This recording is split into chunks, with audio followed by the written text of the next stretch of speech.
ये क्या बात हुई? नहीं, प्रदर्शन धर्म के आधार पे कहाँ आप कर सकते हैं? आप दिखा दीजिए ना। इकबाल भाई मेरे आप एक बहुत सीजन जवाब पत्रकार हैं, आप बता दीजिए देखिए कि सर, कहाँ संविधान में लिखा हुआ है। धर्म के क्या नाम मजाक पर, है ये? धर्म के नाम पर कहाँ हुआ मैं है? जवाब आप बताइए।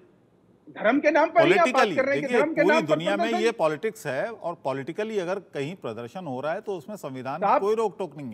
साजिद साहब, रशीदी पॉलिटिक्स साहब को नहीं जवाब होना देने चाहिए, दीजिए। मैंने शुरू में ही अरे कहा। सर, पॉलिटिक्स होनी चाहिए, बिल्कुल होनी चाहिए।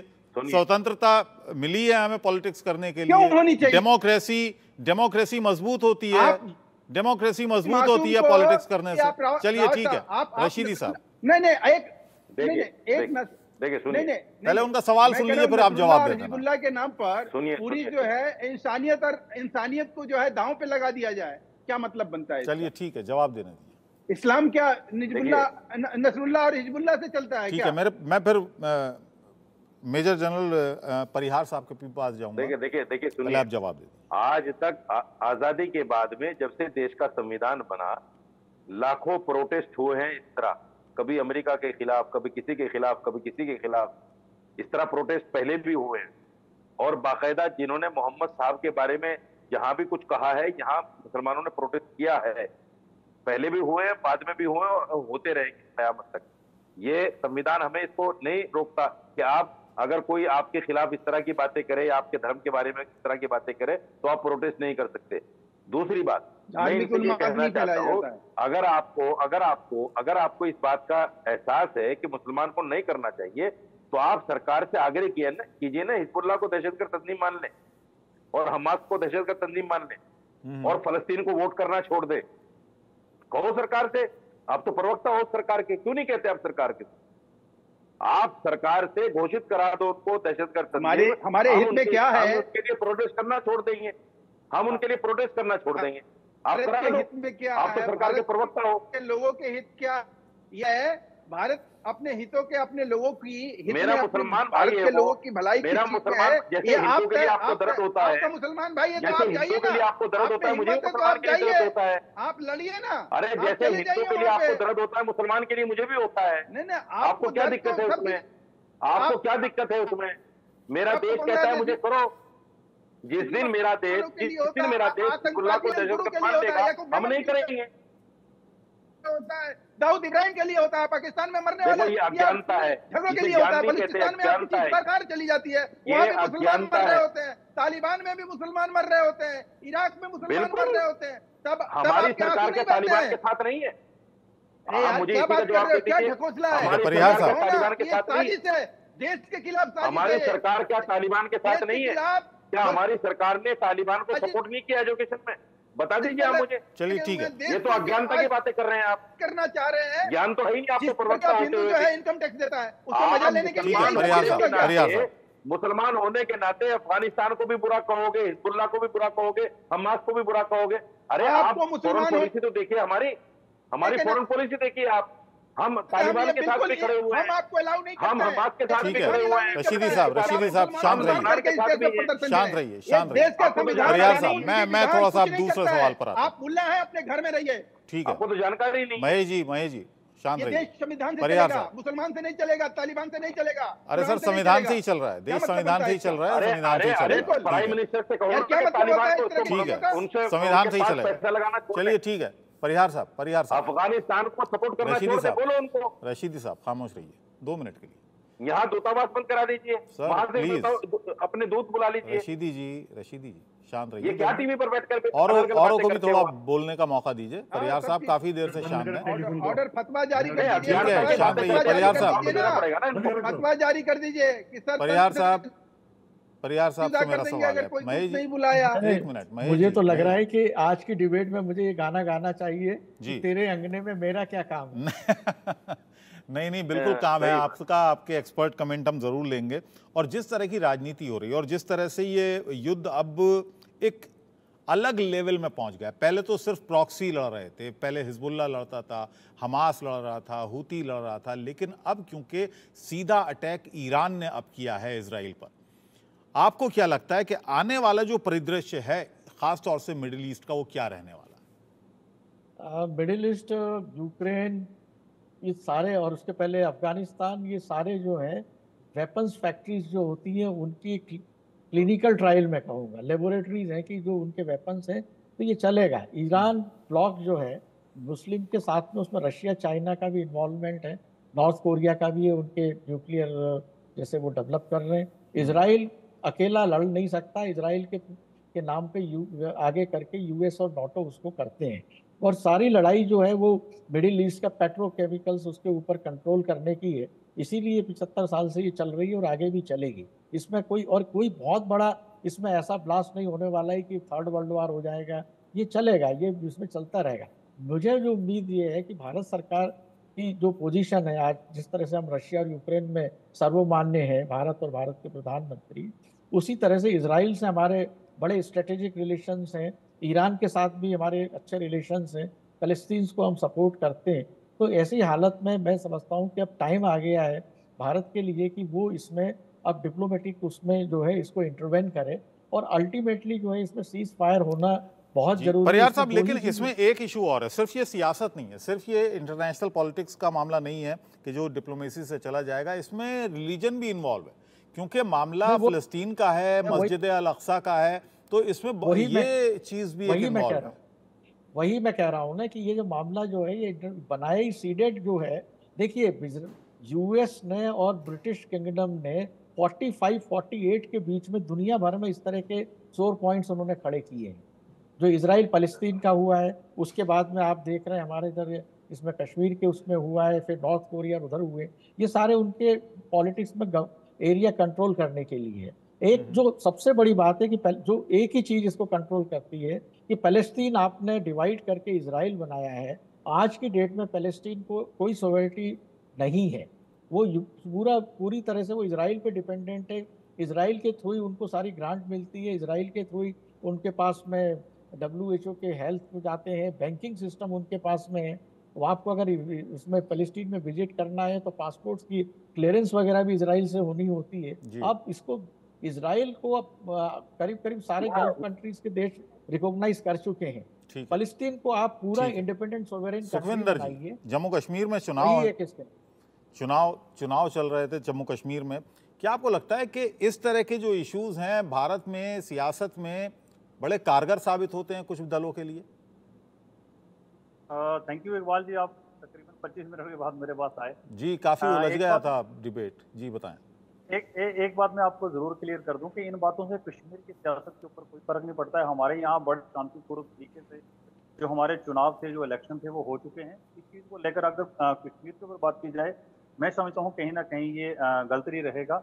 एक दो चीज़ें मैं जरूर क्लियर कर दूं। हमारे महेश भाई जी ने बड़ा अच्छा कहा कि देखिए, जब हिंदू बेटियों के ऊपर बांग्लादेश में होता है तो तब हमारे हिंदुस्तान के वो मुस्लिम या अदर जितने रिलीजन्स के लोग हैं वो क्यों नहीं उस वक्त बात उठाते। तो मैं महेश जी से ये जरूर पूछूंगा, जब मणिपुर में हिंदू बेटियों के साथ हुआ, जब यूपी में रात के 12 बजे एक बेटी को जलाया गया जिसकी चिता बनाई गई थी, तब हमारी यूपी में सरकार थी हमारी योगी जी की। जब दिल्ली में हमारी बेटियों के साथ रेप होता है तो तब आपको भी ये चीजें क्लियर करनी चाहिए थी। देखिए, बहुत सारे देश ऐसे हैं जिनमें इस वक्त भी प्रदर्शन जो नसरुल्लाह के लेकर चल रहा है, तो हमारे भारत देश के बहुत सारे अच्छे रिलेशन है उन कंट्रियों के साथ। तो कहीं ना कहीं फॉरेन पॉलिसी को लेकर मैं समझता हूँ कि डिबेट में अगर हिंदू मुस्लिम कर देते हैं तो ये कहीं ना कहीं ये बड़ा गलत मैसेज जाता है नेशनल लेवल पे और इंटरनेशनल लेवल पे। हमें इस चीजों का सख्त से सख्त रेज करना। ठीक है महेश जी, जवाब दीजिए। मणिपुर की घटना उन्होंने गिना दी। हाँ, मैं एक चीज में और क्लियर कर दूं, तो आप किसी डिबेट में बैठते हो तो कहीं ना कहीं ये जरूर बात होती है कि ये भाई हिंदू था या मुस्लिम, रिलीजन देख के आप नहीं बात कर सकते। हमारा देश, हमारे संविधान है, हमें हक देता है, तो हमें जरूर वो चीजें ऐसी जरूर करनी चाहिए जिससे हमारे देश की खूबसूरती और बढ़े, ना कि उस चीज को आप दाग लगाने की कोशिश जरूर करें। ब्लैक लाइफ मैटर एक इशू हुआ था, आपने देखा होगा महेश जी। अमेरिका में एक ब्लैक व्यक्ति था जिसको एक गोरे पुलिस वाले ने अपने पैरों के तले दबाया था, बाद में उसकी मौत हो गई थी, याद है आपको? पूरी दुनिया में प्रदर्शन हुए थे, क्रिकेट मैचेस में उसके खिलाफ एक रोष देखा गया था। होना चाहिए, मैं कब कह रहा हूं कि नहीं होना चाहिए, संवेदनशील होना अच्छी बात। आप ये कह देंगे अगर कि साहब उस काले व्यक्ति से, उस ब्लैक व्यक्ति से हमारा क्या लेना देना, यहाँ क्यों प्रदर्शन हो रहा है? स्वाभाविक है कि अगर आप उस चीज के नाम पर, उस ब्लैक व्यक्ति के नाम पर आप कोई ऐसा चीज करें जो अपने ही खिलाफ जाता हो, अपने ही हित में नहीं हो, भारत को जो है किसी को दोस्त और दुश्मन बना के कहीं तस्वीर पेश करेंगे। भारत के हित में क्या जरूरी है, क्या जरूरी नहीं है, हमें अपने बारे में सबसे पहले सोचना चाहिए। हम अपना मैंने घर में आग लगा के और दूसरे की जो है दूसरों को रोशनी देने का काम करेंगे, क्या यही हमारा फर्ज है? क्या यही? और राजनीतिक सहूलियत, बस मणिपुर का नाम ले लीजिए और आप हाथरस का नाम ले लीजिए और तमाम और इकबाल जी एक जो लगी चीज हुई मैं है जरूर क्लियर कर दूं, बुझी भी नहीं है। इन दिनों में और तब आपके रुदाल तब यार समझ में नहीं आता है, तब आप लोग जो है गायब हो जाते हैं। बांग्लादेश में हिंदू बहन बेटियों सुखविंदर जी अपनी बात रख दीजिए आप जल्दी से। राहुल गांधी, देखिए इकबाल जी एक चीज मैं क्लियर कर दूं, देखिए इन दिनों में भी बीजेपी की जहां रैलियां चल रही हैं वो अक्सर मुसलमान कहीं नाराज ना हो जाए। एक नया नैरेटिव सारी बहन बेटी होती है। कश्मीर में इस पर नसरुल्लाह की उसकी डेथ के ऊपर इतने बड़े प्रदर्शन हो रहे। मैं समझता हूँ कहीं ना कहीं जो इस वक्त इलेक्शन आ चुके हैं, ये बीजेपी का प्रोपेगेंडा है, पार्टी के हैं इलेक्शनों में किस तरीके से बेनिफिट दिया जाए, उस तो पार्टी कहीं ना कहीं इस चीज को जरूर मद्देनजर रखना चाहिए। वहाँ आतंकवादियों का समर्थन किया था और किस तरह से कश्मीरी पंडित बहन बेटियों का इज्जत लूटा गया था, उसके साक्षात इकबाल भाई मुझे अलाउ कीजिए, कहीं दिखाई दिया था। इकबाल भाई एक मिनट, उनकी बात पूरी होने दीजिए। महेश जी आपने अपनी बात रख दी, सुखविंदर जी कुछ कहना चाहते हैं, जल्दी से। महेश जी एक चीज मैं क्लियर कर दूं, एक वक्त था कि जब जम्मू कश्मीर में आप बाप बेटा और बाप बेटी की बात करते थे, जब वहां आप सरकार बनाने की बात आई तो आप उन्हीं लोगों के साथ मैंने सरकार भी बनाई, और उस वक्त आपको वो एंटी नेशनल या वो टेररिज्म नजर नहीं आ रहा था। तो कहीं ना कहीं बीजेपी हमेशा ये जरूर चीज करने की कोशिश करती है कि किस तरीके से वोट को बटोरा जाए या हिंदू मुस्लिम किया जाए पूरे देश में। अब मुद्दे को आपने तुरंत ठीक है, नहीं ये चीज आपको दिख गया कि कश्मीर में कश्मीरी हिंदुओं का जब इज्जत लूटी गई, जब उनके आबरू से सौदा किया, जब आतंकवादियों मैंने जाके जो है बच्चियों साजिद रशीदी को जिंदा देख के, आज तक वो जिंदा है, आज तक वो आतंकवादी जिंदा है। सरकार किसकी थी? उनको उनके आंसू पोंछने का काम हुआ क्या पलायन पे रोक हुई क्या बात आप करेंगे? आप पहले अपनी नैतिकता को कहीं, चलिए ठीक है, हम कश्मीर की अभी कश्मीर की बात नहीं हो रही है, अभी कश्मीर की बात नहीं हो रही है, शांत रहिए महेश जी, शांत रहिए, सुखविंदर जी शांत रहिए जी।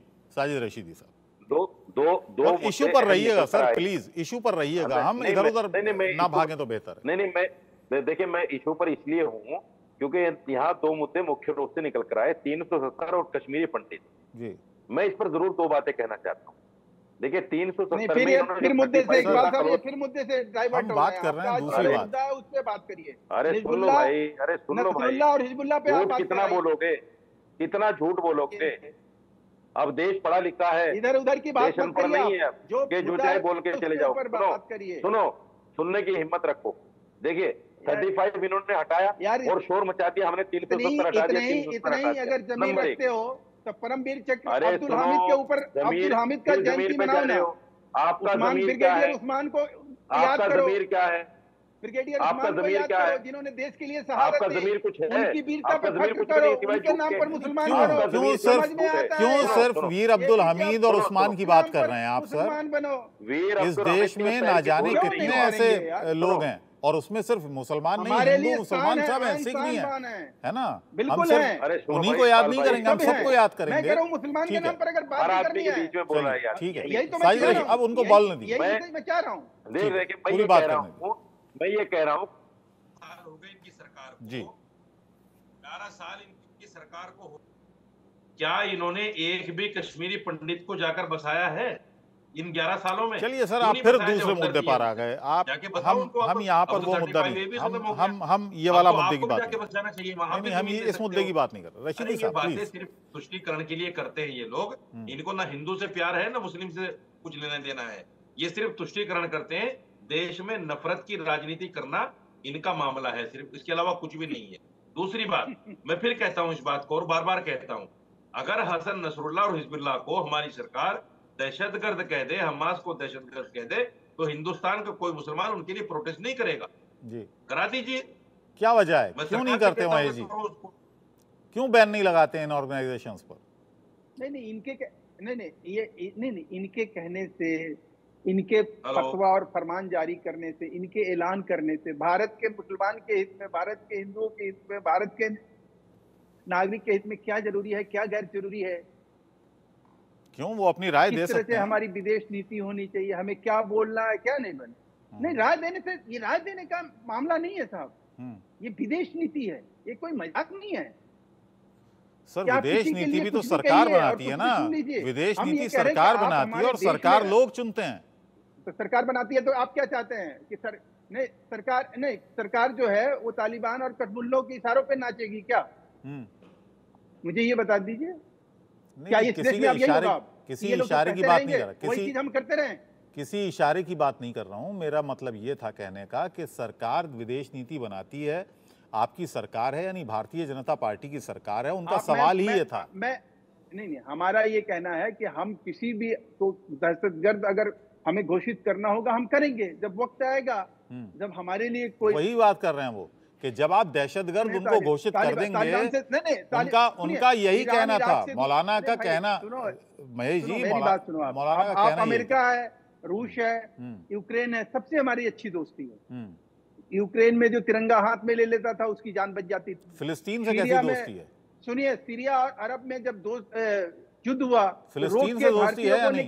फिलिस्तीन से दोस्ती है? अरे फलस्तीन तो वो मुल्क है जिसको सबसे बड़ा एजाज किया मोदी जी को। हमने सबसे बड़ा एजाज किया मोदी जी को। कभी डिसऑन नहीं किया, लेकिन हमने कभी हमास को ऑन नहीं किया। हमास और